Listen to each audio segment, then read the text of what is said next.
The United States jails more of its citizens than any nation on earth.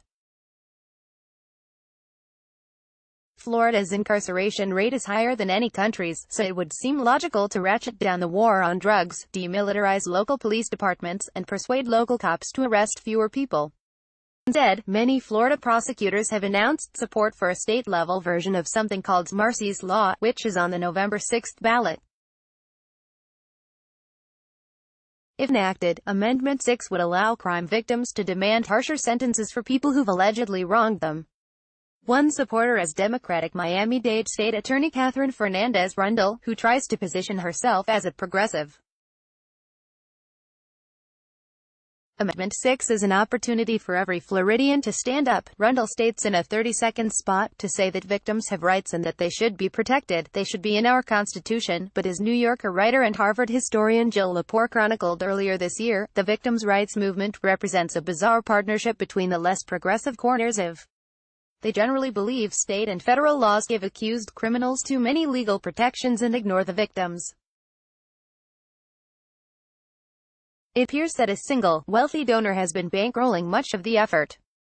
Henry Nicholas, a California tech entrepreneur, became a billionaire after founding the company Broadcom, and, according to NPR, is now using a chunk of his earnings to push states and the federal government to pass Marsy's Law, named for his sister, Marcy Nicholas, who was murdered in 1983. Among the law's tenets, victims have the right to be notified when a perpetrator is to appear in court, or is up for parole, they can speak at an accused person's trial, and they can ignore interview requests from alleged criminals.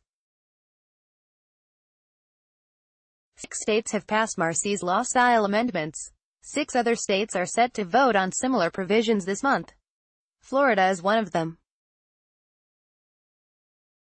Many justice reform groups say Marsy's Law-style amendments have gummed up the justice system and ensured that innocent defendants spend added time behind bars. Although hurt, grieving victims are often excluded from trials to ensure proceedings are fair, the law would give them the right to speak. The American Civil Liberties Union and multiple defense lawyer advocacy groups worry this could cloud jurors' minds and push them to either needlessly convict people or award overly harsh sentences. But there are even more reasons to oppose Marsy's Law. For one, it would allow victims to refuse some interview or document requests from alleged perpetrators. This could prevent the wrongly accused from obtaining evidence that might free them. According to the Marshall Project, defense lawyers in Marsy's Law states have had trouble obtaining basic information about their cases, such as the location of crimes. Marsy's Law sounded good, but it didn't end up being what was advertised. Mark Mickelson, the Speaker of the South Dakota House of Representatives, told the Marshall Project last May. Most obvious, jail populations have swollen because court officials need to notify victims before releasing inmates. That step needlessly costs taxpayers money. Zooming out, it's unclear what problem the law actually solves.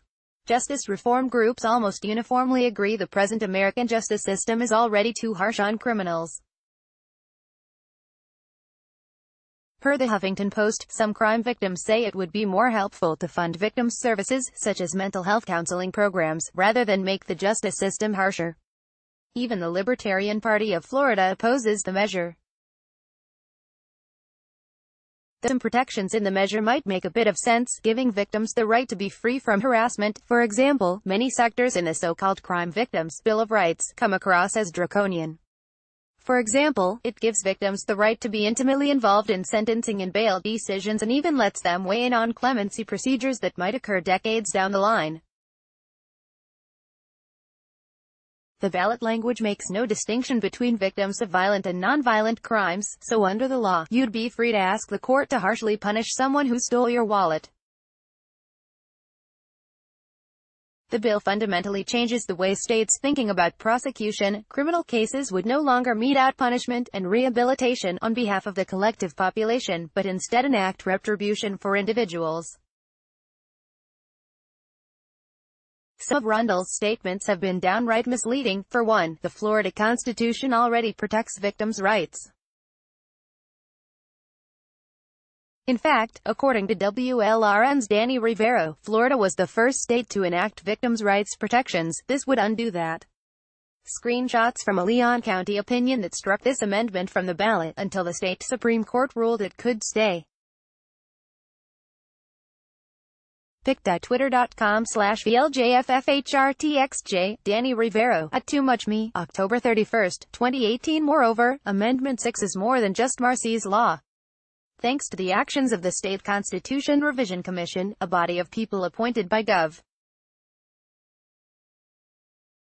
Rick Scott and the mostly right-wing Florida legislature, the measure is bundled with two other proposals, which would change regulations for judicial rulings and raise the mandatory retirement age for judges from age 70 to 75. Bizarrely, Nicholas has been able to recruit celebrity Kelsey Grammer, Frazier, to cut ads across the country for Marcy's law. His involvement has created a surreal scenario in which the Sun-Sentinel has had to publish op-eds criticizing the TV psychiatrist from Cheers. Arundel's involvement is perhaps the most upsetting fact in this ordeal. Miami-Dade's state attorney is often credited for pushing the county to create mental health and drug diversion courts that help keep people out of prison. In supporting Amendment 6, she's now pushing a bill that seemingly would do the opposite.